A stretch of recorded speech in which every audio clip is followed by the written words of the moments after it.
Hello दोस्तों, आज की हमारी कहानी है देवरानी और जेठानी की साजिश। अरे भाभी, मैंने तो सोचा था कि अब की बार जब मैं आऊंगी तो आपको दोनों बहुओं से सेवा करवाते हुए पाऊंगी।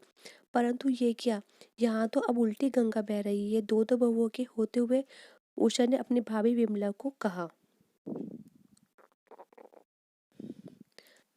विमला जी बस मुस्काई, मगर कुछ बोली नहीं। दरअसल गर्मियों की छुट्टियों में हर बार की तरह ननंद उषा अपनी भाभी के घर रहने आई थी। और अभी 6 महीने पहले ही तो विमला भाभी के छोटे बेटे का ब्याह हो गया था। दोनों ननंद भाभी गप्पे मार ही रही थी कि बड़ी बहू माधुरी अपनी सास को पालक पकड़ा गई। मम्मी, यह बैठे बैठे थोड़ी सी पालक काट दो।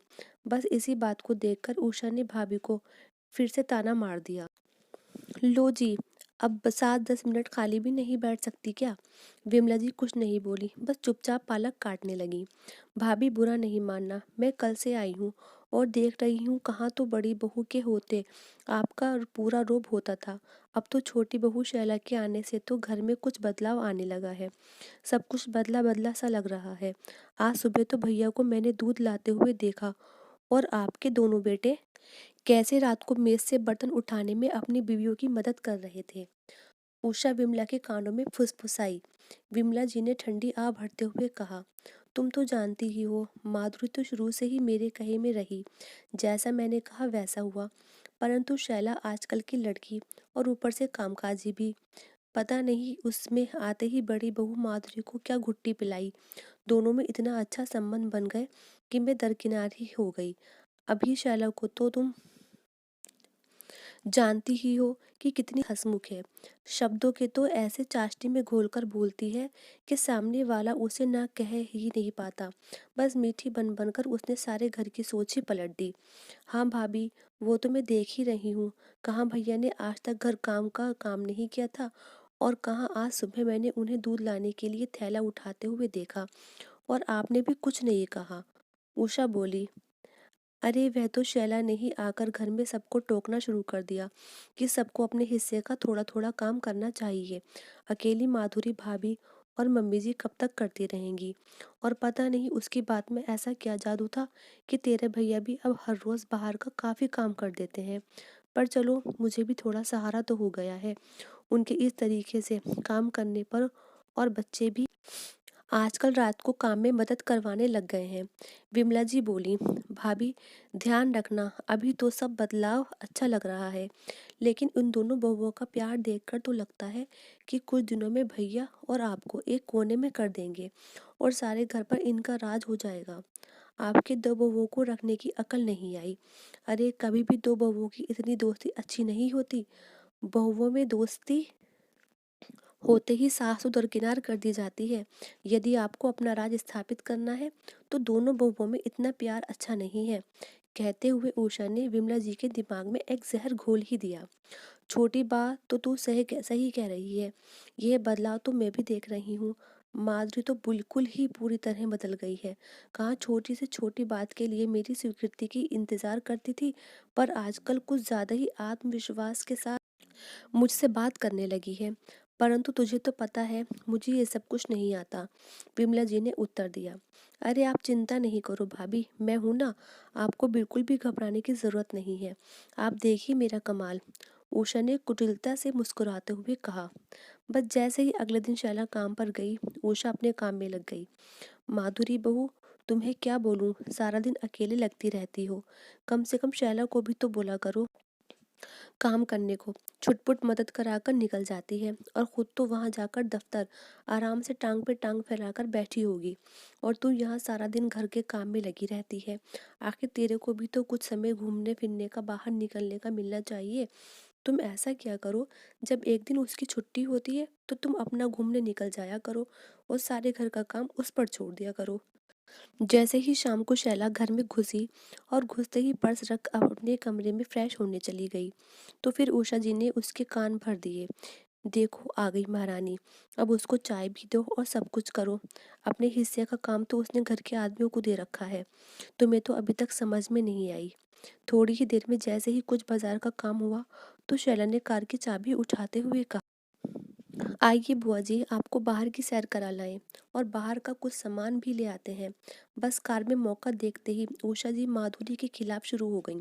सच बेटा, तू कितना काम करती है और माधुरी तो बस घर का ही काम करती है, जिसमें तेरी सास और अब तो घर के आदमी भी मदद करवा देते हैं। बाहर और घर की दोहरी जिम्मेदारी में तू थक जाती होगी। आज माधुरी भी मुझे बातों बातों में ये कह रही थी कि शैला के तो मज़े हैं, खुद तो रोज बाहर घूमने चली जाती है और मुझे देखो सारा दिन रसोई में खटकती रहती हूँ। शैला चुपचाप बुआ जी की बात सुनती रही मगर उत्तर कुछ नहीं दिया। रात को खाने की मेज पर जैसे ही सब खाना खाना खत्म हुआ तो शैला बोली, मैं आप सबसे एक बात करना चाहती हूँ। सब शैला की ओर देखने लगे। उषा बुआ जी ने विमला जी के कान में धीमे से कहा, अब ये महारानी कौन सा नया तीर छोड़ने वाली है। मम्मी पापा, आप मेरी बातों का बुरा मत मानना। बुआ जी इस घर की बेटी हैं और ये उनका मायका है, तो वे जितने दिन चाहे खुशी से रहें, परंतु हम देवरानी और जेठानी के रिश्तों में दरार डालने की कोशिश न करें। शैला के ये कहते ही उषा जी का रंग उड़ गया और उधर विमला जी भी समझ गई कि क्या बात है। बुआ जी, हम देवरानी जेठानी कम और दोस्त ज़्यादा हैं। अधिकतर घरों में इस रिश्ते में दरार पाई जाती है और इसका कारण होती है आपस में विश्वास की कमी। हम दोनों को एक दूसरे पर विश्वास है, इसीलिए जो कुछ आज आपने दीदी को कहा है या मुझे कहा, ये पर्याप्त था हमें यह जानने के लिए कि आप हम दोनों में दरार डलवाना चाहती हैं। पीछे का कारण तो मुझे भी नहीं पता, परंतु ये कि फिलहाल इस जन्म में तो ये संभव नहीं है, क्योंकि हमारे रिश्ते में विश्वास और दोस्ती कूट कूट कर भरी हुई है। हो सकता है आपको इस घर के बदलाव अच्छे ना लगे हों, परंतु माँ, आप ही देखिए ना कि पहले बाबूजी कुछ काम नहीं करते थे। सारा काम आपको और दीदी को करना पड़ता था, परंतु घर के मर्दों ने जब से काम में हाथ बांटना शुरू किया है तो हम औरतों को कितना अच्छा लगने लगा है और हम सब मिलकर एक साथ वक्त बिताते। क्या माँ, आपको ये बदलाव अच्छा नहीं लगता? और क्या आप चाहती हैं कि दोनों बहुएं आपस में लड़ती रहें? और क्या इससे हमारे घर की शांति बनी रहेगी? बल्कि मैं तो कहती हूँ कि आप भी हमारी टीम में शामिल हो जाइए और देखिएगा, हम तीनों औरतें मिलकर रहेंगे तो ये घर हर समय खुशियों से गूंजता रहेगा। छोटी सी जिंदगी है, हर समय भागती दौड़ती जिंदगी में हमें छोटी छोटी बातों पर लड़ना क्यों है? क्यों ना हम अपने नज़रिए को बड़ा करके जिंदगी को खूबसूरत बना दें। शैला की सीधी और सटीक बात सबके दिलों में उतर गई। आज फिर से शैला ने साबित कर दिया था कि वह आधुनिक और कामकाजी तो है, परंतु एक संस्कारी लड़की है जो रिश्तों को समेटना और सहेजना जानती है। विमला जी ने आगे होकर शैला को गले से लगा लिया। बिल्कुल ठीक कह रही हो बेटी, हम हमेशा अपने रिश्ते में विश्वास की डोर को मजबूत करेंगे ताकि कोई भी हमारे रिश्ते में सेंध लगाने की कोशिश ना करे। मुझसे भी जाने अनजाने में बहुत सी गलती हुई है, उसके लिए मैं तुम दोनों से माफ़ी मांगती हूँ। उषा जी की आंखें नम थीं, परंतु आज उन्हें जिंदगी का एक नया सबक मिल गया था। इतने में बाबूजी जोर से बोले, चलो बस जी, बहुत हो गया ये औरतों का ड्रामा। लाओ भाई, कुछ मीठा लाओ अब। दोस्तों, अक्सर सभी रिश्तों की बुनियाद एक विश्वास की डोर पर रखी जाती है और विश्वास की डोर इतनी महीन होती है कि उसे टूटते हुए देर नहीं लगती। ज़रूरत होती है अपने दिल में दृढ़ निश्चय की और दूसरे पर विश्वास की। यदि कभी संबंधों में दरार आने के हालात आए भी आपस में बात करके एक दूसरे से उस विश्वास की डोर को मजबूत किया जा सकता है। यदि हमारे विश्वास की डोर मजबूत होगी तो बाहर का किसी भी व्यक्ति द्वारा हमारे किसी भी प्रकार के रिश्ते पर प्रहार करने से भी में टूट नहीं पाएगी। और खासकर जहाँ बात ननद भाभी, देवरानी जेठानी की हो, तो ऐसे रिश्ते बहुत नाजुक होते हैं और बहुत जल्दी ही हम लोगों की बातों में आ जाते हैं। ऐसे समय में समझदारी की अत्यंत आवश्यकता होती है। उम्मीद है कि हर बार की तरह ये कहानी भी आपको पसंद आई होगी। अगर पसंद आई हो तो मेरे चैनल को लाइक कीजिएगा, शेयर कीजिएगा और प्लीज़ सब्सक्राइब ज़रूर कीजिएगा, क्योंकि सब्सक्राइब करने का आपका कोई भी चार्ज नहीं लगता है, ये आपके लिए बिल्कुल फ्री है। तो फ्रेंड्स, सब्सक्राइब ज़रूर कीजिएगा एंड थैंक्स फॉर वॉचिंग।